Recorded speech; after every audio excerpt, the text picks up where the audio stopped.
probably had gloves because at that time, that particular patient had now in the terminal stage of dying, and she was having signs of bleeding. Because that's what we are also seeing, that normally as they are dying, actually when the person is dying, the virus also does not want to die with the dying person. So it gets into the surface of the what? Of the body. And so all the body is very infectious. That's why the bodies are really super spreaders. Like remember when we had in Kasanda, where the group which went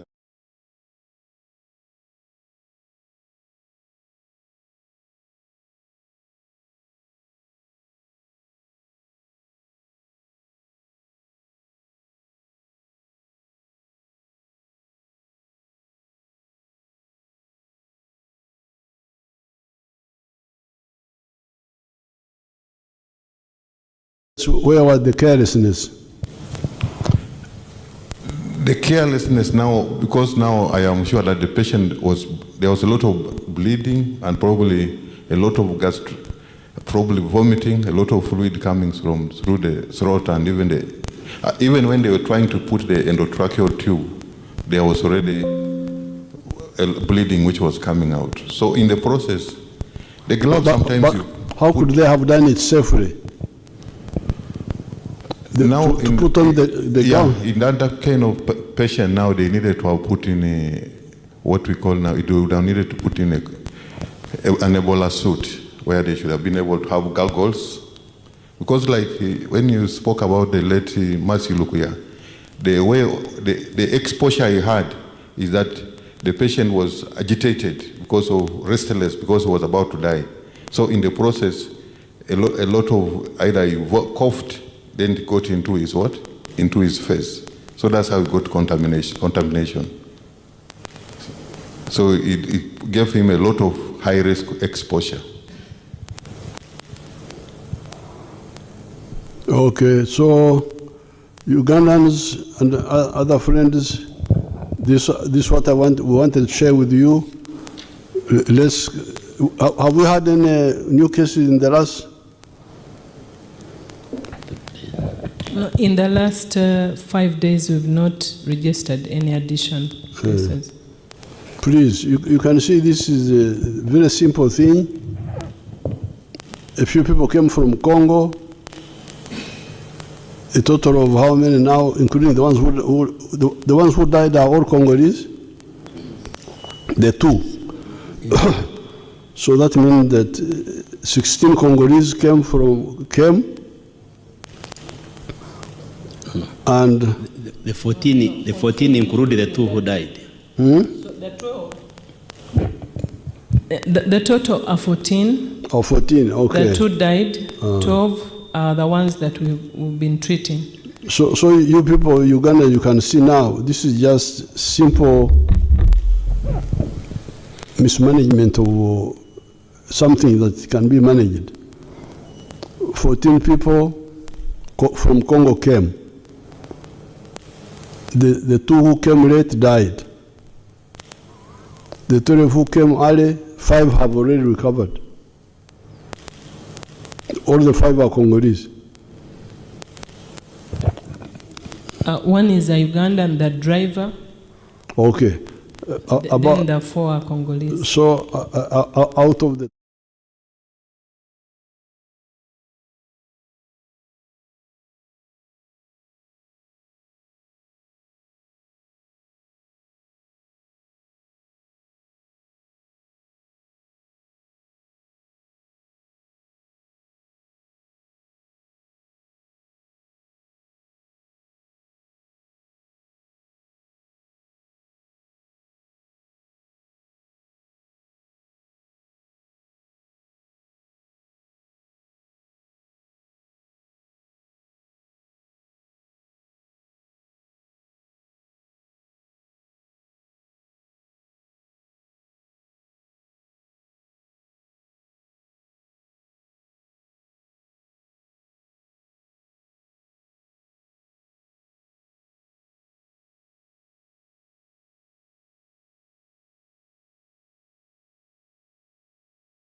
it looks as if the fire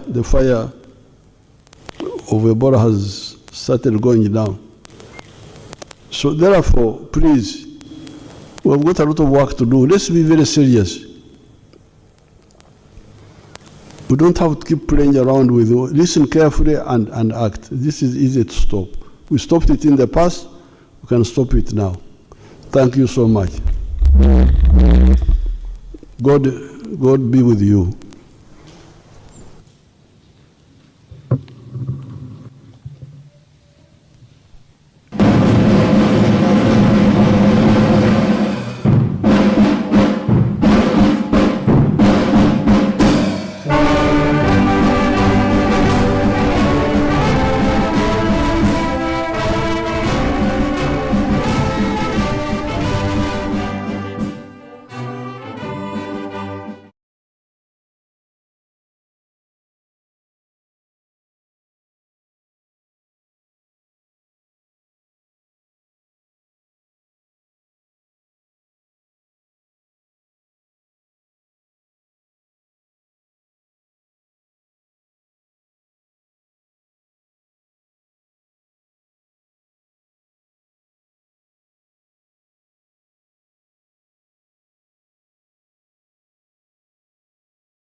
I'm going to see my relatives. You hold on.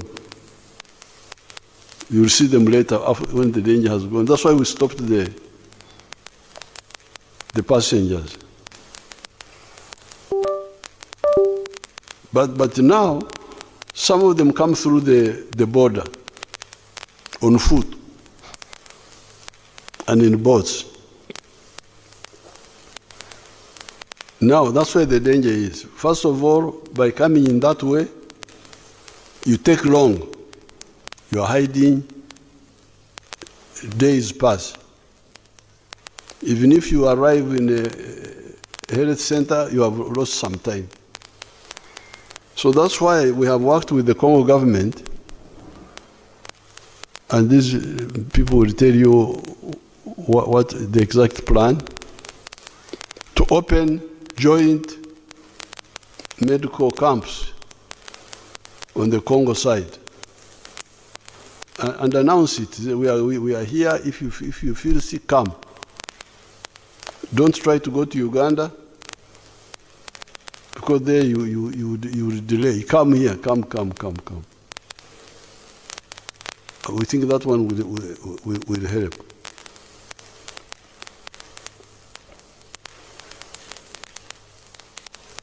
Now, when we are dealing with this matter, you hear some people talking of culture. There's the culture of washing dead bodies, the culture of eating this, eating that. But these cultures are there to preserve us, not to kill us.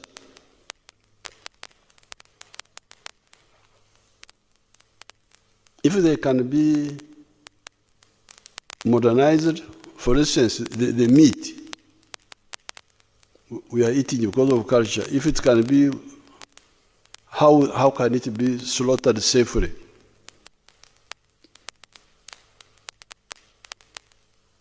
And cooked safely. And then maybe you can continue. But if it can't, some of the cultures have to be reviewed. You remember when AIDS came, there was the culture of, Wanyankole called it Okungura. Okungura is wife inheritance. It was a duty, brother to inherit. In fact, even the Wanyankole have a saying that erisho ry'umuhunguzi oreba barakiro.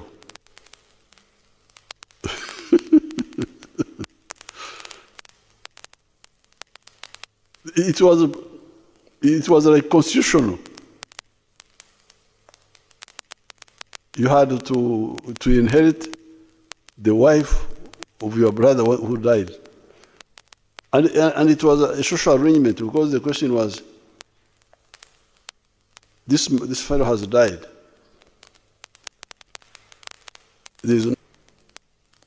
Until we found that, until we came to know what Louis Pasteur, the Frenchman, who first saw the microbes, so started knowing what he had seen, that there are microbes in the milk which we don't see. And we had to boil it. We had to abolish that culture. So I appeal to our people to review those cultures. Now, but also connected with all this is the issue of invading the forests. I will get time and write something about the trade order and the environmental restoration which I see going on. I will have something and write.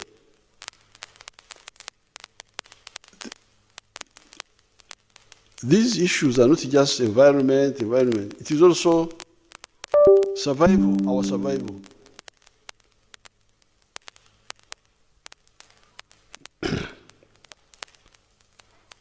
I have not studied it, but I will challenge these people to study it and inform you.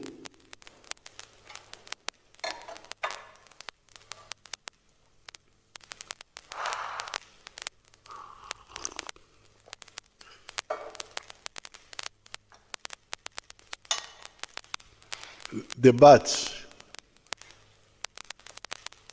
I normally see the bats flying at night. Eating, I think they eat insects. Do they eat insects? Yes. So the bats, you may find the bats are also part of the balance of nature. They do some good work. Maybe they're doing some good work. Eating the insects. Because if the insects were not eaten, they would be too much.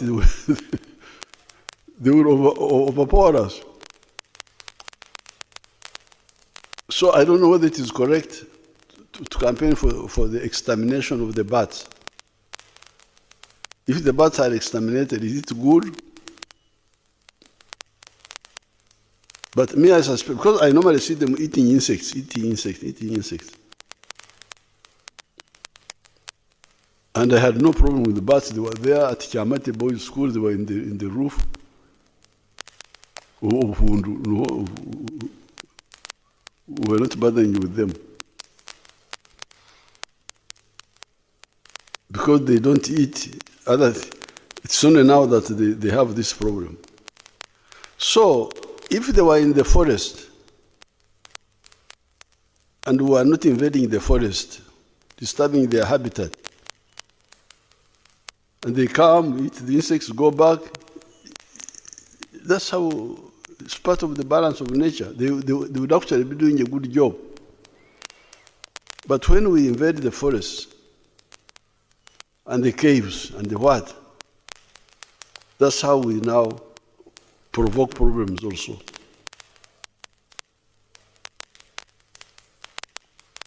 Kwa hiyo wenzangu, huu ugonjwa wa Ebola ni rahisi kusimamishwa, kukomeshwa, kwa sababu kwanza hauambukizi sana, sio kama corona kupita kwa pumuzi, mpaka ushikane na mtu mkono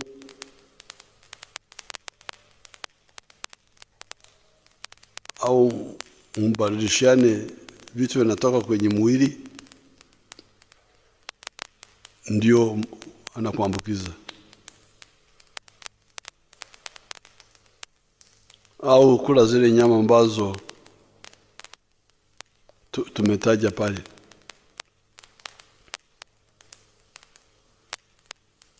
Cha pili, hata baada ya kushikwa ugonjwa, ushifika haraka kwa matibabu, unaweza kupona. Kwenye watu 19 ambao wamekutwa na Ebola hapa Uganda, 5 wameshapona.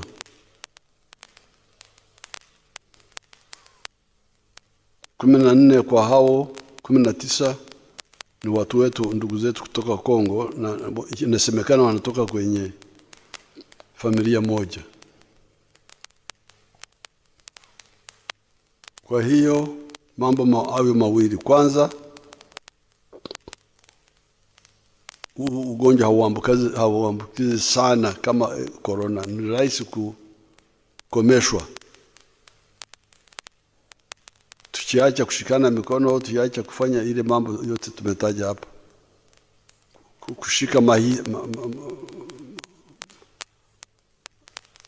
maiti bila kujua mtu amefariki kwa sababu gani. Wale watu wa Mungu kuweka mikono juu ya wagonjwa,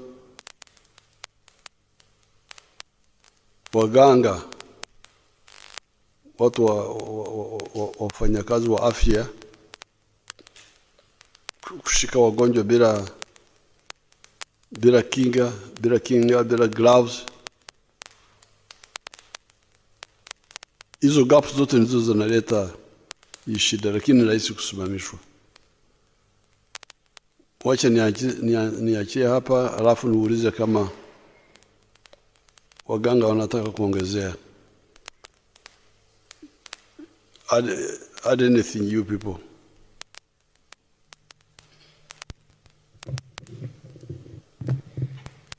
Thank you very much, Your Excellency, for that elaborate explanation to the viewers and listeners about this disease, the Ebola outbreak. Your Excellency, like you have clarified, Ebola belongs to a group of diseases we call zoonoses or zoonosis.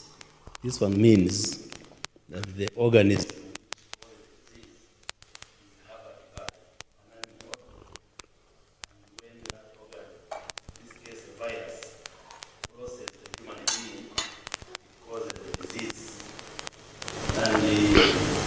first identified in 1976 in Congo, Zaire. That derived its name Ebola from a river in northern Congo. In that community where it was first identified, but there was a simultaneous outbreak in Sudan in 1976. And since then, there have been outbreaks. Congo, DRC is now experiencing, I think, the 17th outbreak. In Uganda, we had the first outbreak in 2000, and we are now having the 9th outbreak. Because we have been having outbreaks, some big, like the one which was in northern Uganda, and even in Bundibujo. Others have been mild, small. You have explained there are animals which are reservoirs, which harbor this virus. And the most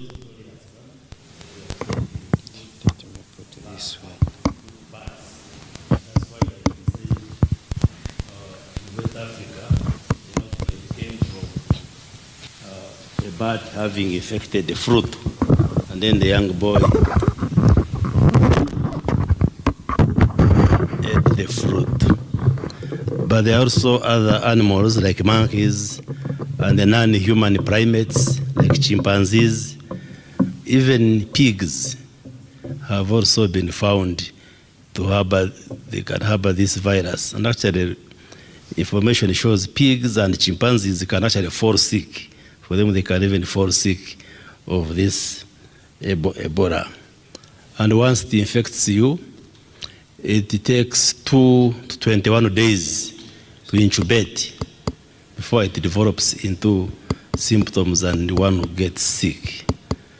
Your Excellency, like you have emphasized, it's a dangerous disease, but maybe easy to manage or prevent if people followed the do's and don'ts, because it's not like COVID or others. You get it through physical contact with fluids of somebody who is having the virus. And when the virus maybe settles in your hands, on the skin, then it enters through openings. If your skin is intact, the virus may not enter, but if it has abrasions or injuries, it can enter. Then also through the other body openings, like you may have the virus in your hands. If you touch your mouth, you touch your nose, touch your ears, eyes, sexual organs, like through sex, those are openings which can allow the virus to enter your body, and then it causes damage, like you have explained. This virus has different strains or types, up to 6, but those which cause the disease in humans are mainly 3, and they are named according to where they were discovered, like that we call Ebola Zaire, Ebola Sudan, then Ebola Bundibujo. The current outbreak is caused by that Ebola Bundibujo. It's called Bundibujo because in 2007 and 2008 we had an outbreak in the Bundibujo. When they isolated the virus, it was different from the one which had appeared in Congo and appeared in Sudan. There are other strains, but they are not non-pathogenic. They don't usually cause illnesses in human beings. And like you have said, the other strains, like the one of Zaire, they have vaccines and drugs. But this Bundibujo doesn't have a vaccine yet and a drug yet. But there are trials which are being done, but they are not yet conclusive.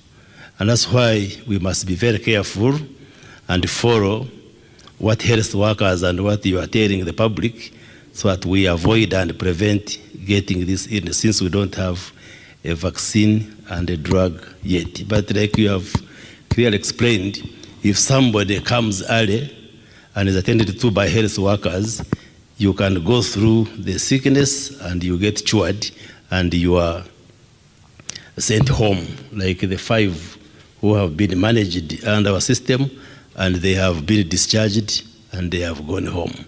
The problem is that the symptoms of Ebola disease are like those of malaria and typhoid, and it's important for the public to know.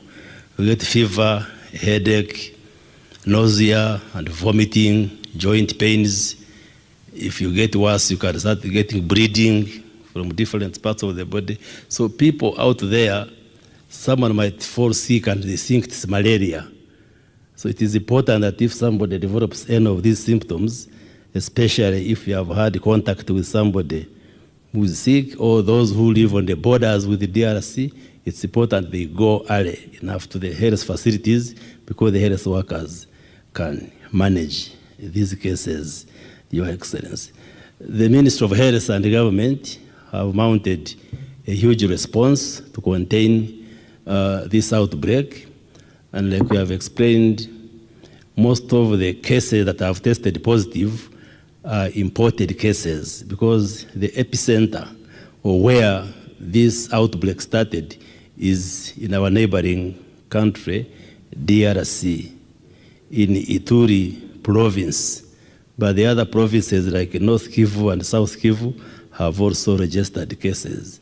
So we appreciate your guidance that instead of allowing many more Congolese coming into Uganda, we go and work with the Congolese government and the people to establish treatment centers across in areas close to the border, because there is a belief and perception in the DRC that, which is correct, that there is better management of the cases here in Uganda. And that's why many friends and brothers and sisters in Congo try to come to Uganda to get better care. Even the first person who came and died came as a patient, but I think he didn't reveal that he was sick, and was admitted in Kivuli Hospital, managed by health workers.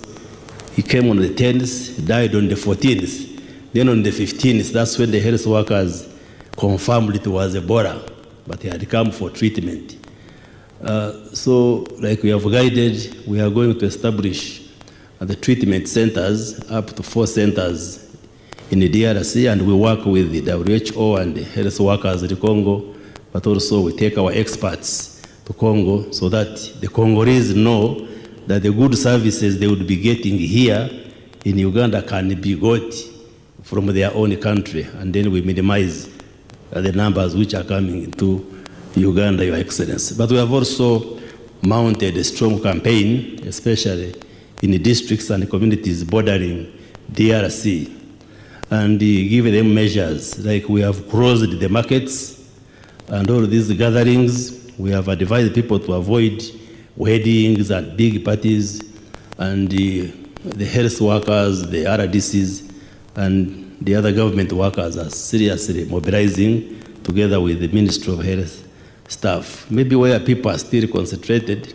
but we have given them guidelines, like in schools, because we didn't want to close schools, but all schools have been given guidelines on infection control measures, like ensuring that the learners can wash their hands, use sanitizers, and all the preventive measures. And also the churches and the prayer gatherings, they have got all the guidelines on what to do to ensure that those who come for prayers remain safe and do not become a vehicle for transmitting the virus, Your Excellency.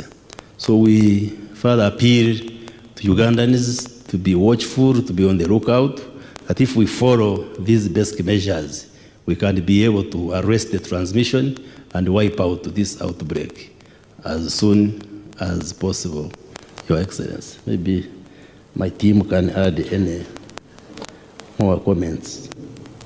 Excellency, you asked in the last outbreak, the total people that were infected was 14, and 2 died before they go to our treatment unit.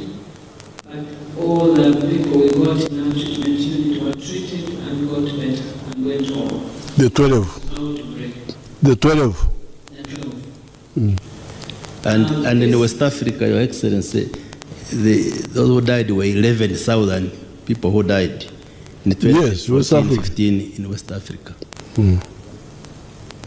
At the moment, we have discharged 5, but all our patients that have been in ETU, the ones that we are treating, are getting better. Even the ones that were really, really sick, they are getting better, and soon we will also discharge. We don't anticipate anyone to die in our ETU. All the people we got this time who have been treated in our isolation center. But Excellency, I wanted also to add something that we are seeing of great interest that is going to add also the knowledge, global knowledge on Ebola. We have seen that when people start getting symptoms, the virus is highly concentrated in the saliva, in the vomitus, and in the stool. It is high concentration. It is much more concentrated in the alimentary canal. Intestinal system, more than even in the blood. Even the people who are clearing the virus, now we are changing our protocol because we don't go by only the blood, that when the blood is cleared of the virus, we let go. Even for women, for men we know that the semen keep the virus for a longer period. Some have gone to, as you said, up to 9 months. For women, we were very interested. We want also to check to know whether also in their fluid that virus stays for long. But what is very clear now is that even when people clear in the blood, the virus takes a little longer to clear in the saliva and in the stool and in the vomiters. So people even can clear, can get better, but when they are still shedding some virus, meaning that the alimentary canal is a very fertile ground for the virus to multiply, and really it's like a safe haven. I think that there is no strong defense in the alimentary canal that fights it, but also that's why it multiplies very, very fast. So we are saying, number one, that even when somebody has symptom of fever, do not share a cup. Do not drink on a bottle someone has drunk. Do not share a cup. Number two, for people who are in the villages during mango times and all these fruits season, do not eat on any fruit that you have found that is bitten or it has some broken part, because you do not know what animal could have eaten that fruit. Number three, right now, we do not encourage in church to use a cup for Holy Communion, because that is a big risk for infection spread, not just Ebola, but even other infections like hepatitis B. It's highly infectious in saliva, so you can infect. So we as we are educating the public, we are also gathering more evidence that will help us to refine our protocols on treatment, on prevention, and also on how we are going to continue engage the public on the prevention. Thank you, Excellency.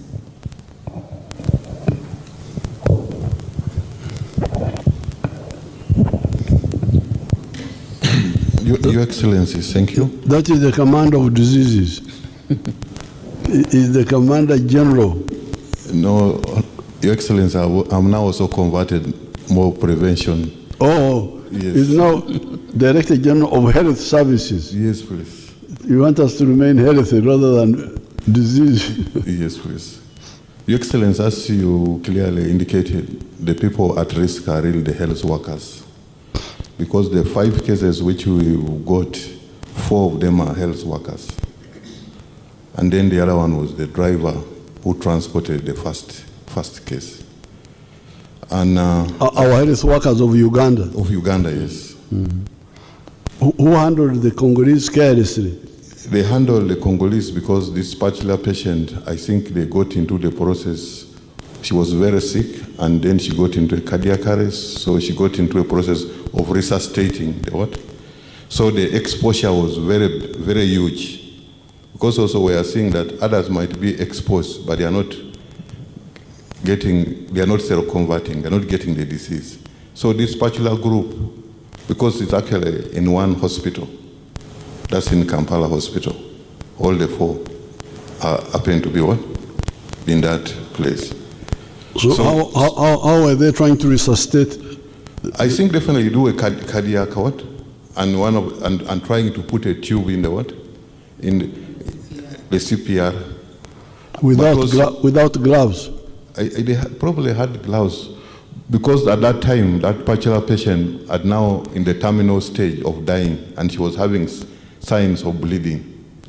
Because that's what we are also seeing, that normally as they are dying, actually when the person is dying, the virus also does not want to die with the dying person.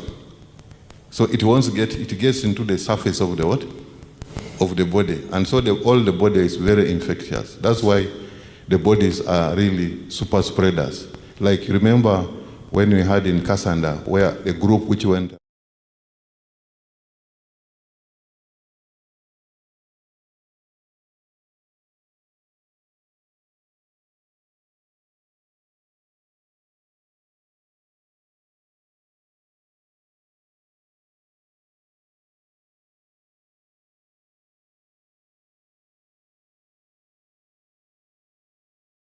So where was the carelessness?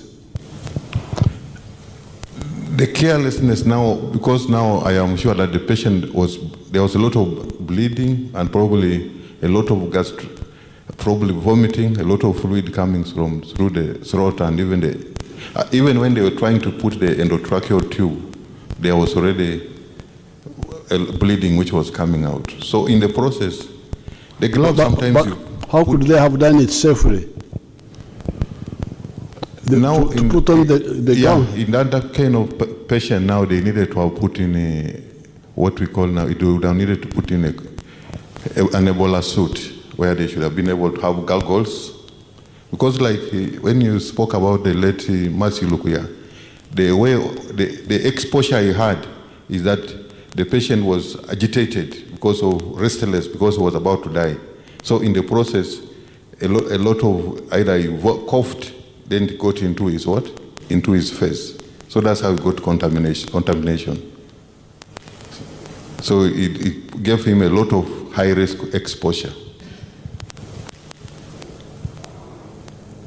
Okay, so Ugandans and other friends, this what we wanted to share with you. Have we had any new cases in the last? In the last 5 days, we've not registered any additional cases. Please, you can see this is a very simple thing. A few people came from Congo. A total of how many now, including the ones who died are all Congolese? The two. So that means that 16 Congolese came.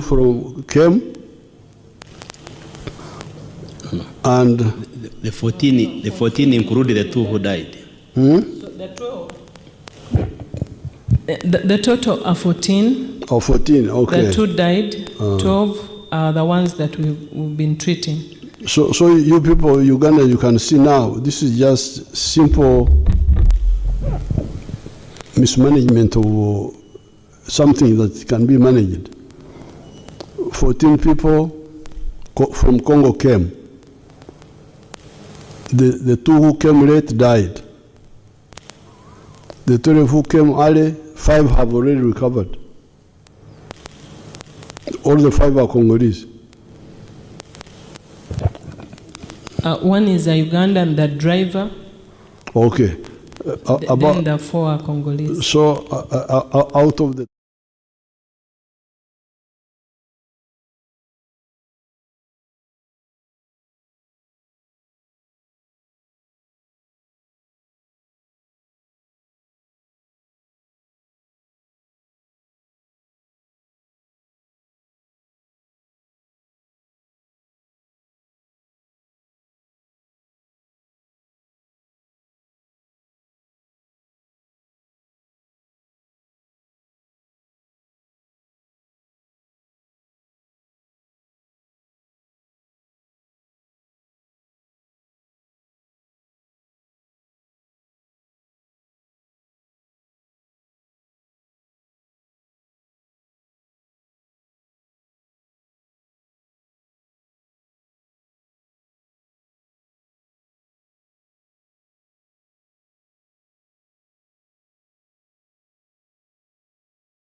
it looks as if the fire of Ebola has started going down. So therefore, please, we've got a lot of work to do. Let's be very serious. We don't have to keep playing around with it. Listen carefully and act. This is easy to stop. We stopped it in the past, we can stop it now. Thank you so much. God be with you.